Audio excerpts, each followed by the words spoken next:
Halo, selamat ketemu lagi dengan saya. Assalamualaikum warahmatullahi wabarakatuh. Salam sejahtera semuanya. Semoga kalian semuanya dalam keadaan yang sehat, tidak kekurangan apapun. Amin ya. Hari ini kita akan belajar mengenai penerapan ekonomi pada kasus integrasi. Kita mulai saja.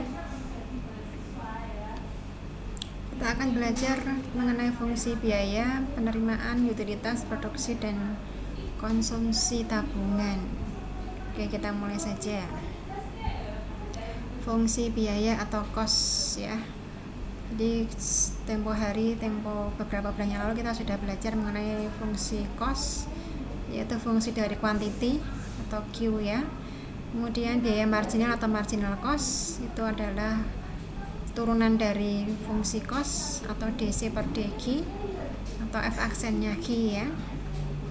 Biaya total adalah integrasi dari biaya marginal. Jadi biaya marginal ini karena turunan pertama dari fungsi Q, maka fungsi costnya, fungsi biayanya adalah kebalikannya turunan ya, anti turunannya atau integralnya. Integral dari marginal cost.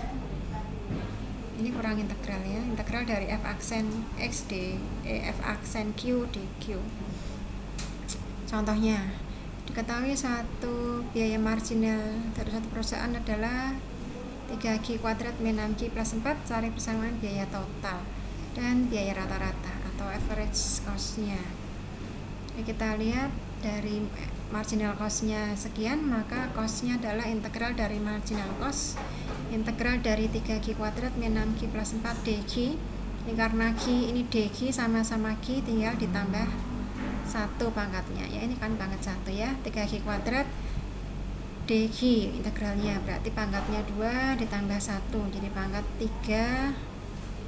Ini 3 per 3 ya, 3 per 3 kan 1 ya, jadi ini 3 per 3 ya, di sini 1, jadi aslinya ini ada 3 per 3.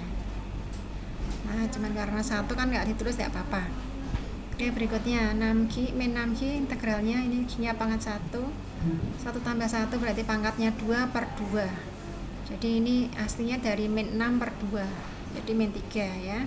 Kemudian 4 ini nggak ada Q nya berarti Q pangkat 0 Q pangkat 0 Q pangkat 0 DQ, jadi pangkatnya 0 tambah 1 jadi pangkat 1 per 1 ya.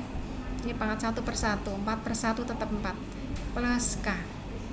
Ini K ini biaya tetap atau fixed cost ya, jadi biaya totalnya atau fungsi cost-nya jadi seperti ini ya. Kemudian biaya rata-rata atau average cost, tinggal cost dibagi quantity-nya, jadi ini tinggal dibagi Q pangkat 3 dibagi Q pangkat 1 tinggal Q pangkat 2, min 3Q kuadrat dibagi Q pangkat 1 tinggal min 3Q pangkatnya 1 ya, atau nggak usah ditulis ya. Dan 4Q dibagi Q tinggal 4, K dibagi Q, K per Q ini ya. Jadi ini fungsi biaya tetap. Kemudian misalnya jika diketahui biaya tetapnya 4 misalnya ya, jadi cost-nya tinggal ini ditambah K-nya diganti 4. Average cost-nya berarti ini ya, K-nya ini tinggal diganti 4 per Q ya. Oke, kita lanjutkan fungsi penerimaan atau revenue. Revenue ini fungsi dari Q, marginal revenue, jadi R aksennya atau F aksen Q-nya. Maka penerimaan total ini dapat dicari melalui integral dari penerimaan marginalnya. Jadi integral dari marginal revenue adalah revenue-nya atau integral dari F aksen Q dQ. Contohnya marginal revenue-nya seperti ini, maka penerimaan totalnya berapa, penerimaan rata-ratanya berapa. Jadi revenue-nya atau penerimaan totalnya tinggal integral dari marginal revenue tadi 16 min 6Q tadi ini ya. 16 DQ integralnya ini nggak ada Q-nya berarti Q pangkat 0 pangkatnya ya tambah 1 jadi pangkat 1 per 1.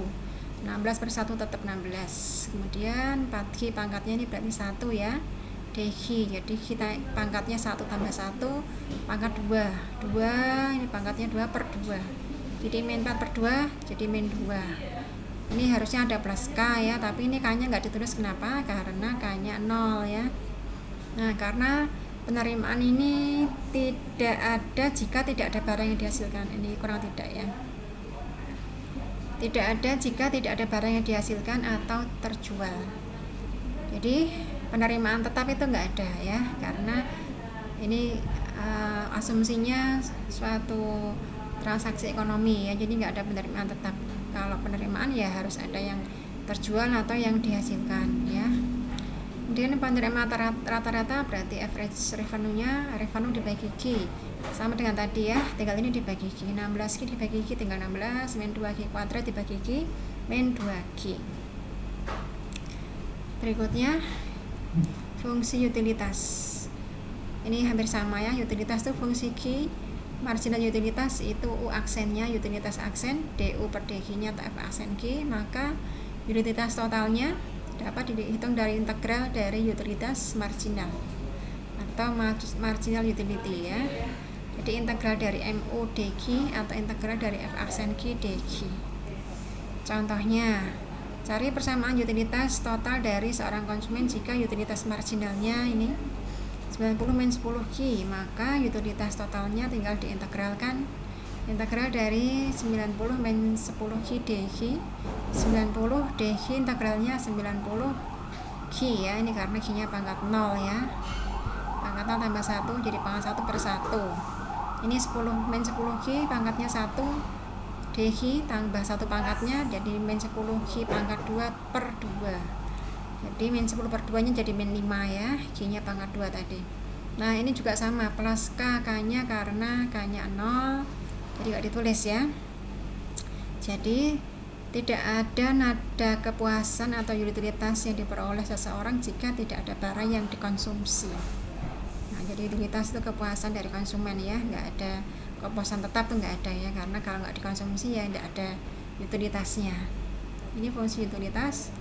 Kemudian fungsi produksi. Produksi itu atau P sama dengan fungsi X, di mana P nya keluaran, X nya masukan, marginal production-nya, MP nya DP per DX ya, atau F aksen X. Produk total adalah produk integral produk marginalnya. Ini jadi MP ya, nggak usah, bukan P ini ya, karena P nya fungsinya produknya. Jadi integral dari marginal produk atau integral dari F aksen GX. Contohnya produk marginal atau marginal produk diberikan model matematikanya 18x min 3x kuadrat. Carilah persamaan produk total dan rata-rata.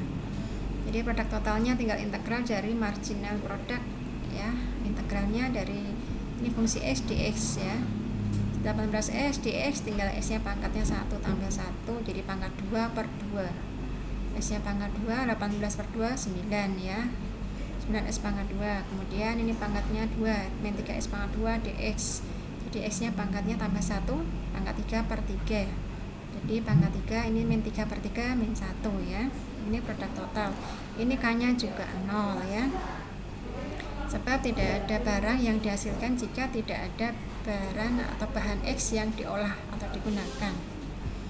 Kemudian produk rata-rata atau average produknya P per X nya tinggal dibagi X, ini 9x kuadrat dibagi X, 9x min X pangkat 3 dibagi X, jadi X pangkat min X pangkat 2. Ini fungsi produk. Kemudian fungsi konsumsi dan fungsi tabungan. Dalam ekonomi makro, fungsi konsumsi atau C dan tabungannya S. Ini ada yang tulisnya, ada yang K ya, karena C itu pakai cost juga ya. Dapat dinyatakan fungsional terhadap pendapatan nasional atau Y, dimana fungsi konsumsinya adalah fungsi Y A plus BY. Ini kalau fungsinya linear ya, maka marginal dari produk cost-nya marginal dari fungsi konsumsinya adalah C aksen DC per DY. Turunannya dari Y ini adalah B ya, turunannya terhadap Y. Ini A nya konstanta, turunannya terhadap Y 0. BY turunan terhadap Y hanya B, karena ini kan 1 pangkatnya ya, turunan itu kan pangkatnya turun, B kali 1, Y pangkat 1 kurangi 1, pangkat 0 berarti 1, jadi hanya B kali 1 atau B saja. Karena Y nya itu konsumsi plus tabungan, jadi pendapatan nasional itu fungsi penjumlahan dari konsumsi dan tabungan, maka S nya ini bisa diambil dari Y dikurangi C atau Y dikurangi C nya ini tadi.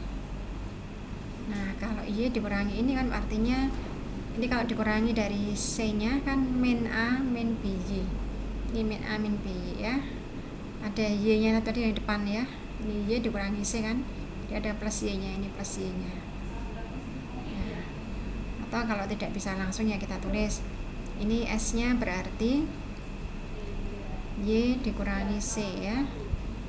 Y dikurangi A plus BY tadi C nya ini yang atas ya. Jadi ini kalau kita sederhanakan min A min BY, ini yang depan, ini Y nya pindah ke sini ya, plus Y. Nah, jadi ini min A, ini ada Y, ini disederhanakan Y nya di luar, jadi min A, kemudian plus Y nya keluar, ini plus Y, jadi Y kali 1, ini min BY, jadi Y dikali min B. Nah, jadi fungsinya S min A plus 1 min BY. Kemudian marginal savingnya, marginal dari tabungannya ya, S-aksennya turunan dari fungsinya S nya ini. Nah, turunannya terhadap Y tinggal 1 min B ya, karena yang ada koefisien Y nya itu hanya 1 min B. Ini enggak ada Y nya, berarti konstanta turunannya 0. Ini pangkat 1, turunannya 1, pangkatnya 0 ya. 1 kali 1 min B tetap 1 min B. Y pangkat 0 itu 1, enggak usah ditulis. Kemudian jadi berdasarkan kaidah integrasi konsumsi dan tabungan masing-masing dari integral dari marginal propensity of consume dan marginal propensity of save. Jadi C nya itu integral dari MPC DY atau FY plus K, K nya konstantanya A ya. Kalau saving integral dari marginal propensity of, ini S ya, of save ya. Kalau saving ini S, atau GY plus K, ini K nya min A.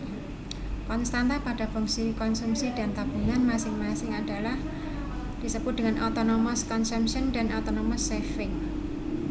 Jadi autonomous consumption itu yang plus A, yang saving ini yang min A. Kita lihat contoh kasusnya. Cari fungsi konsumsi dan fungsi tabungan masyarakat sebuah negara jika diketahui autonomous consumption-nya 30 miliar. Jadi autonomous consumption-nya 30 miliar dan MPC-nya 0,8. Nah, jadi yang consumption tadi A-nya ini 30 miliar, MPC-nya tadi diketahui 0,8. Nah, jadi cost-nya integral dari MPC 0,8 DY 0,8 Y plus K, K-nya tadi autonomous saving, autonomous consumption-nya ya 30 miliar ini ya. Kemudian savingnya ini bisa dihitung dari integral dari MPS DY atau Y min C, S-nya itu ya, S-nya itu Y min C, Y dikurangi C-nya ini. Jadi Y dikurangi 0,8 Y itu tinggal 0,2 Y min 30 miliar, berarti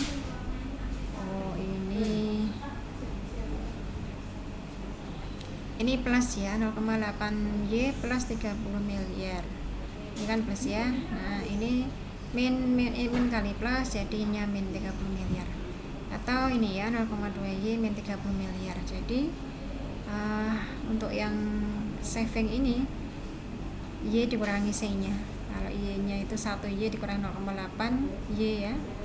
Nah, tinggal 0,2 Y. Jadi autonomous savingnya min A. Kalau tadi autonomous consumption-nya A, yang autonomous saving-nya berarti min A. Jadi kalau ini tadi plus 30 miliar, berarti sini min 30 miliar. Atau dari sini tadi ya, sama saja. Nah, Berikutnya integral yang tertentu. Integral tertentu ini ada batasnya ya. Kalau integral yang ini nggak ada batasnya, ini integral yang tak tentu ada plus k. Kalau yang tertentu ini ada batasnya ya, antara a sampai b. Nah, nulisnya seperti ini. Integral dari a sampai b hasil dari integralnya f besar, atasnya b, bawahnya a ya, fb kurangi fa. Integral tertentu ini digunakan untuk menghitung luas area yang terletak di antara kurva y fx dengan sumbu horizontal x dan menghitung luas area yang terletak di antara dua kurva. Jika kita punya dua kurva f1 dan y1 dan y2, maka fx-nya luas area antara kedua kurva ini untuk rentang mulai dari a ke b adalah seperti ini ya. Nah, jadi kalau dari fungsi y1 sampai y2 ini luas kurvanya dari interval a sampai b ya. Nah, ini kalau kita hitung luasnya, ini luasnya kita dekati dengan segi 4 ya. Kalau ini kita partisi, kita potong-potong segi 4 ini. Nah, satu partisi ini misalnya ya, ini delta x nya ini segini, ini delta x nya ini sampai sini ya, ini delta x nya. Nah, ini tingginya, ini dari sembarang x di sini nempel di kurva di sini, ini tingginya y1 ya, karena ini nempel di kurva y1 kan. Ini x nya ini nempel sampai yang tinggi ini, yang paling atas, jadi ini y2 ya kan. Nah, berarti ini selisihnya dari y2 kurangi y1, jadi ini y2 kurangi y1. Jadi 1/4 ini luasnya, ini tingginya y2 min y1, ini lebarnya delta y. Jadi satu partisi ini luasnya y2 min y1 dikali delta x. Nah, ini semua partisinya kalau kita jumlahkan sigma ya. Kalau hanya jumlah nanti ini ada yang mungkin ada yang segi, ini segitiganya nggak masuk ini ya. Ada yang di luar, ada yang di dalam kan nggak tepat. Nah, ini biar tepat kita buat limit pada saat delta x mendekati 0. Nah, limit sigma ini diberi notasi integral, delta x nya diberi notasi dx, y2 min y1 ini gx dikurangi fx. Nah, jadi kenapa integral itu seperti huruf S? Karena dari sigma. Sigma itu kan jumlah atau sum ya, jadi seperti huruf S. Sigma atau sum diambil S nya, S memanjang dari A sampai B, ini batasnya. Ini konsep integral itu dari menghitung luas benda yang tidak beraturan. Ini kaidah integrasinya, integrasi dari A sampai B. Ini dari yang atas dulu ya, hasil integral dari B kurangi yang A. Jadi misalnya integral S pangkat 4, ini jadi S pangkat 5/5, batas atasnya 5, masukkan dulu ya. Ini yang 5, kemudian masukkan dikurangi yang batas bawahnya 2. Nah, ini karena sepertinya bisa keluar ya, dikeluarkan dulu. Kemudian A sampai A, karena batasnya sama, kosong ya, karena dikurangi habis ini ya. A sampai B kalau dibalik jadi min nanti ya, beda. Jadi kalau ini misalnya tadi menghitung luasnya ini, nulis AB-nya kebalik, nanti luasnya ketemunya negatif. Kalau di atas sumbu X ya, kalau di bawah sumbu X ya nanti juga ada yang negatif ya. Ini contohnya ya, 2/5 ini integralnya sekian. Kalau minnya ya, minnya dibalik ini ya, 5 dulu, 2 dulu baru 5 ya dibalik ini. Nah, hasilnya nanti sama, tapi dikali min ya. Jadi kalau dibalik dikali min sama. Jadi kalau kebalik ketemunya min, kalau luas ya dikali min saja jadi plus, karena luas kan harus positif. Kemudian kalau dikali konstanta ini sama dengan integral yang kemarin, tinggal dikali konstantanya ya. Jadi 5-nya bisa dikeluarkan. Ini mestinya dikali 5 ya, karena 5/5 nya kan habis ya, jadi pangkatnya tinggal S pangkat 5. Jadi seperti ini. Ini ya ketemunya ya. Kemudian kalau yang integral dari fungsi yang fx plus gx atau ini bisa plus bisa minus ya, jadi pecah. Jadi S pangkat 4 hitung integralnya sendiri, S pangkat ini juga hitung sendiri. Ini sebenarnya nggak usah dihitung sendiri-sendiri karena pangkatnya sama ya. Jadi 6 S pangkat 4 baru diintegralkan. Nah, jadi prinsipnya sederhanakan dulu persoalan baru dikerjakan solusinya. Ini juga boleh tapi ya. Kemudian kalau dari A ke C, C sampai B ini bisa didapat dari A langsung ke B karena isinya sama ya. Nah, jadi kalau 2 ke 3, 3 ke 5 ya. Kalau dihitung sendiri-sendiri ini sama nanti kalau dihitung dengan dari 2 sampai 5. Nah, kalau nggak percaya dihitung sendiri ya, 2 sampai 5 ketemunya berapa. Karena nanti ini hilang kan. Berikutnya surplus konsumen dan produsen. Surplus konsumen ini suatu keuntungan yang lebih atau surplus yang dinikmati konsumen berkaitan dengan tingkat harga pasar suatu barang. Fungsi permintaannya fungsi Q, P fungsi Q ya, jumlah barang yang akan dibeli pada harga tertentu. Besarnya surplus konsumen CS sama dengan integral dari 0 sampai QE dari fungsi Q DQ min QE dikali PE, atau kalau fungsinya Q, fungsi Q diintegralkan DQ ya. Kalau fungsinya P, integral fungsi DP ya. Ini integralnya dari PE sampai P topi ya. Contoh kasusnya, fungsi permintaan suatu barang oleh fungsi, ini fungsi dalam P ya. Nah, berarti kalau dalam P kita pakai ini ya, pakai rumus yang ada P-nya ini. Nah, hitung surplus konsumen pada tingkat harga pasar, price-nya 30. Nah, pada saat ini fungsi Q-nya tadi 48 min 0,03 P kuadrat ya. Ini kalau kita pakai fungsi P, kita butuh PE sama P topi. Nah, kita lihat kalau dari P topi itu pada saat kuantitinya 0 ya. Kuantitinya 0, kalau Q-nya 0, kita lihat P kuadratnya ketemunya berarti kalau Q-nya 0, 48 min 0,03 P kuadrat. Jadi menghitung P-nya ini 3 ya.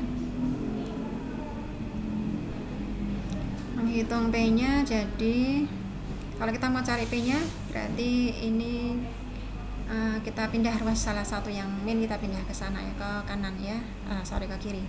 0,03 P kuadrat pindah ke kiri, jadi 48. Jadi P kuadratnya 48 dibagi 0,03, karena kita mau cari P, jadi P kuadratnya kita hilangkan kuadratnya di akar ya. Hitung akarnya ini ketemunya nanti 40 ya. Ini P topinya. Kemudian jika diberikan tadi price-nya 30 ya, harga pasarnya 30, maka pada saat P-nya 30, Q-nya kita hitung ini QE-nya ya 21. Jadi kalau P-nya 30, kita masukkan ke fungsi Q-nya 48 kurangi 0,03 dikali 30 kuadrat ya. Ini coba dihitung nanti ya, hitung sendiri ketemunya 21, ini dikali ya. Jadi kita sudah punya P sampai P topinya, ini PE-nya. PE-nya 30 ya. Ini PE-nya 30, P topinya 40.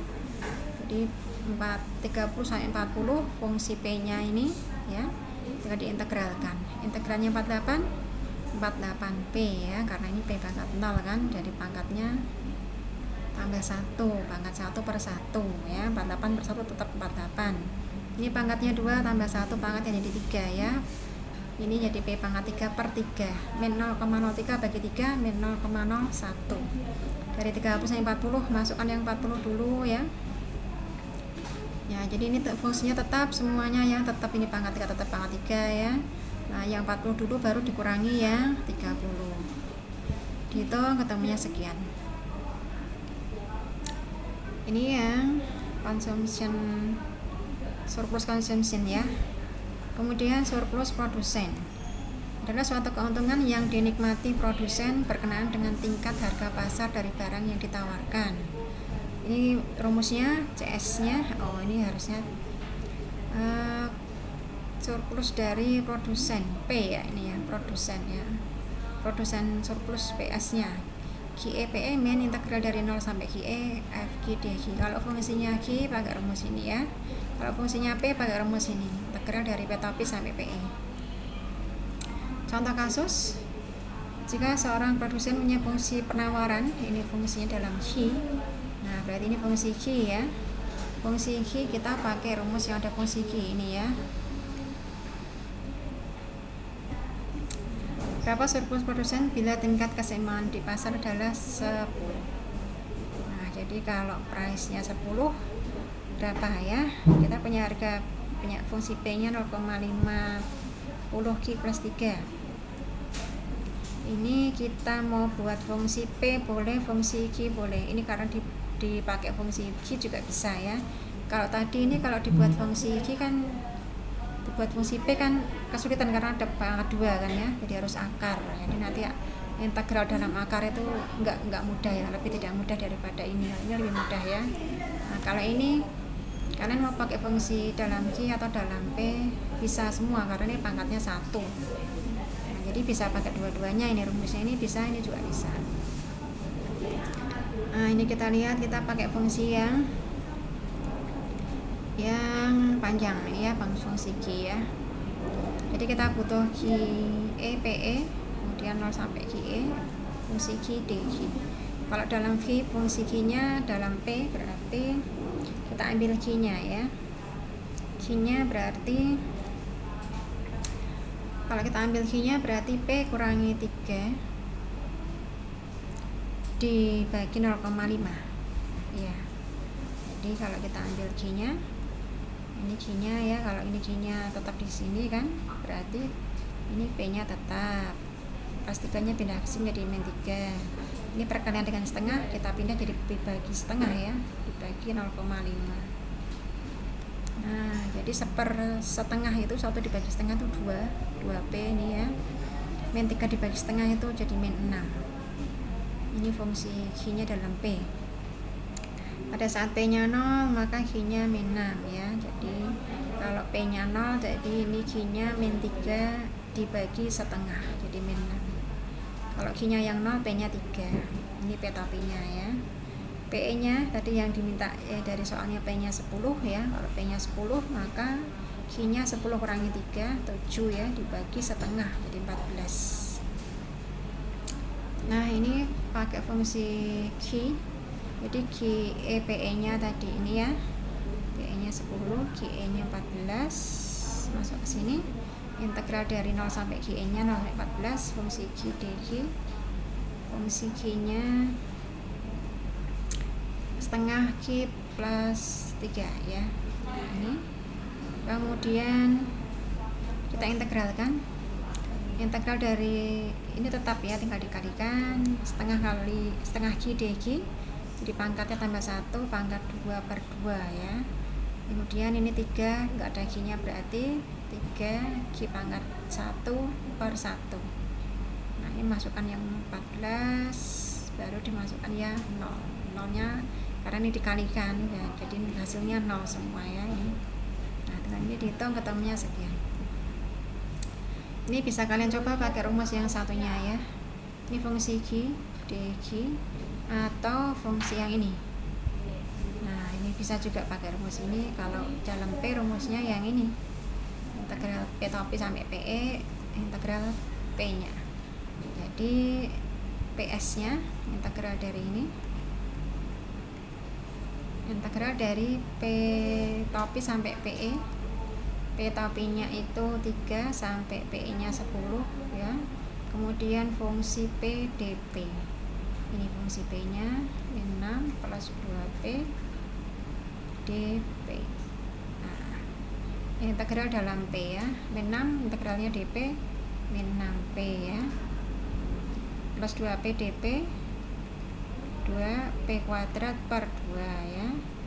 Atau ini enggak usah ya, karena 2/2 nya kan habis ya. Masukkan integralnya dari 3 sampai 10. Nah, coba dicek ketemunya berapa.